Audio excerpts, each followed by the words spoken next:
The idea with editing eyes is you want to keep it as subtle as possible. That's one thing I always preach in all of my tutorials, is keep it subtle. So you can see a little before and after. I've already edited this photo, so if we just magnify in, you can see on the left side, this is before any retouching was done, and this is on the right.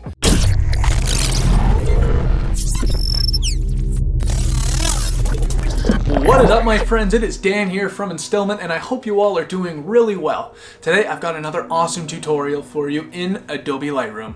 Today I'm going to be teaching you the easiest way to make the eyes in your photographs stand out. Now there's tons of ways to go about doing this, really in-depth and advanced ways, but I have broken it down into the easiest and most effective way possible. But before we hop into that, if you enjoy our content and enjoy our videos, please consider subscribing and giving a thumbs up on the video. It really does help us out. Now without any further ado, let's hop right into this tutorial. Alright, so as always, we're going to hop right into Adobe Lightroom, and you're going to choose the photo that you want to edit. In this case, I'm going to be editing this photo of Miranda, and this was from a shoot I did last summer. It was a really awesome shoot, and so anyways, this is the photo I've chosen just because it really shows off her eyes in this photo. And the idea with editing eyes is you want to keep it as subtle as possible. That's one thing I always preach in all of my tutorials, is keep it subtle. So you can see a little before and after. I've already edited this photo, so if we just magnify in, you can see on the left side, this is before any retouching was done, and this is on the right. So it's pretty subtle, but I want to take you through how to do it because it does really make a big difference when making the eyes pop, especially Miranda. She's got very cool eyes to look at, so we want to emphasize that. Alright, so what I like about this technique is a lot of people think that editing eyes is something that is really hard and challenging to do, but really there are more difficult and complex ways you can go about doing it, but the way I like to do it is very simple, very straightforward, and it does the job. But you have to be careful because it can very easily be overdone. So what we're going to do, the tool that we're going to be using to create this effect is the radial filter tool. So you're going to want to go ahead and select that, and then this is going to bring up, it's pretty much another exposure window, and it'll allow you to change all your settings based on what you want to apply within the radial filters. So what we want to do is I'm going to hit Command plus to magnify, and we're just going to get it nice and zoomed in on the eyes here. So we're going to select our radial filter, and all you simply have to do is drag a circle over the shape of the eye. Now it doesn't have to be perfect, but try to get it close as possible.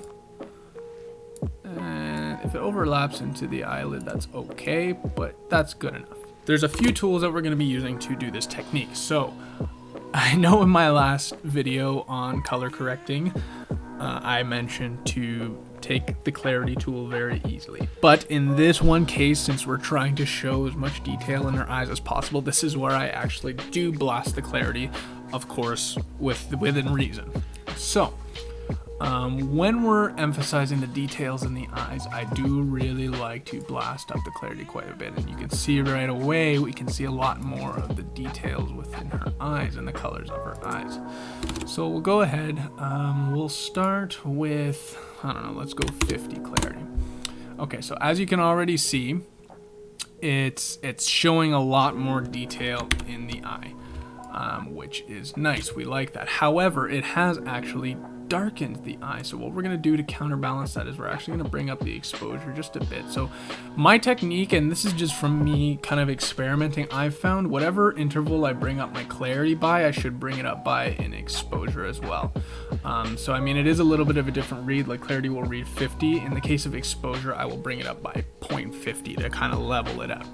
And we can see when I do that, 0.50, it kind of matches the color or the brightness or exposure of her left eye. So that's what I'm doing when I'm editing one eye. I'm trying to match the exposure of the other eye. Because if you bring up the brightness of her eyes, let's say we go to like just something really dramatic, like 1.5, and then we get out here, get rid of the filter. That looks insane. It looks like vampire eyes, and that was one mistake I made when I first started out, was I would blast up the exposure, and we don't want to do that. I know it does kind of look cool if we're going for like a sci-fi look, but that's a whole different thing. My thing with this is it's subtle. I don't want the viewer to look at this and be like, yo, what's going on with their eyes? No, we don't want that in the case of this. Again, it's situation. But we're gonna go ahead and not give her vampire eyes. And so we're gonna go 0.50. Now, another thing I like to do, and again, be subtle with this, is I like to mess around with the white balance of the eyes just to emphasize the color of her eyes. Now, she has some really, really nice greenish blue eyes with a little bit of yellow in there. So I want to emphasize those colors. So what I'm going to do is I'm going to bring out the greens a little bit. So let's go, let's say -10, and we can see it just ever so slightly makes it a little bit greener. But I also want to emphasize the yellow in her eye a little bit as well. So we're going to go ahead and bring that up by, let's say, +10. And I like that. It warms it up, but also maintains the very rich greens in her eyes. So let's go ahead, and one thing you want to do when you're doing this is you want to always go back to what the photo looks like, the full-size photo, because I find when you're editing really close up, you can very easily like go overboard with it and it looks okay, and then when you zoom out you're like, well, what happened there? So you want to, I always go back and forth between the full-size photo and the editing up close. And as you can see, this is actually very nice. It's subtle, it does the job. It brings out a little bit more detail in the eyes without going too overboard. And that's pretty much it. So now, instead of going through that entire process all over again, what we can do, which is quite cool, we're going to select this filter. So just click on it. You can see it's highlighting this eye, is what we edited. And we're going to right click, we're going to hit duplicate, and it stacks it on top of each other. And then you're just simply going to drag one over, reshape it to that eye. And now we have one on her right eye and one on her left eye. And just like that, we now have some edited eyes. And once again, we're just going to do a quick before and after.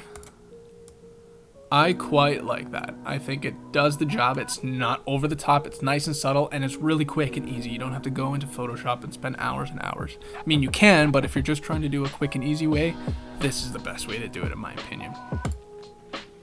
And that's all, folks. I hope you found this tutorial super useful, and if you did, don't forget to leave us a thumbs up. Now, if you have any more questions going forward, please let us know in the comments and we'd be happy to get back to you. Until next time, this has been Dan on another episode of Instillment HQ. We will see you guys later.